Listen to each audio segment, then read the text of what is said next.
Hello guys, welcome back to another video. তো এখানে আমি আর বোন যাচ্ছিলাম দেওঘর বাবার দর্শন করতে।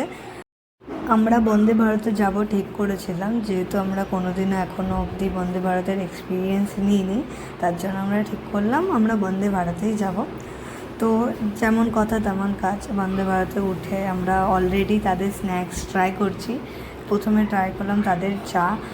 আর অবশ্যই তোমরা মেকশিওর করবে যখনই কোনো এয়ারলাইন বা ট্রেনের চা তোমরা পাউচ স্পেশালি ইউজ করবে, তখন চেষ্টা করবে দুটো পাউচ নেওয়ার।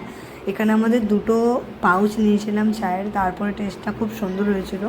তারপর আমার বোন ট্রাই করছিল এই খাস্তা কচুরিটা খেতে ভালো ছিল, কিন্তু ঠান্ডা হয়ে যাওয়াতে, আমরা অনেক পরে খেয়েছিলাম তো ঠান্ডা হয়ে যাওয়াতে ছিঁড়তে একটু প্রবলেম হচ্ছিল, আর কিছু না।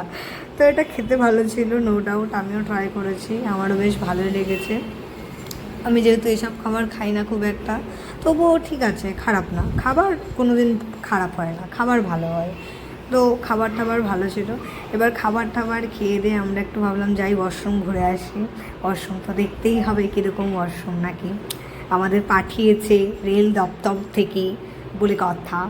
তো ট্রেন থেকে নেমে যাই এইসব কাণ্ড কারখানা করে, আর সাথে দেখো সব স্ন্যাক্স আমরা যেটা নিয়ে উঠেছি সেটা আবার নিয়ে পড়লাম।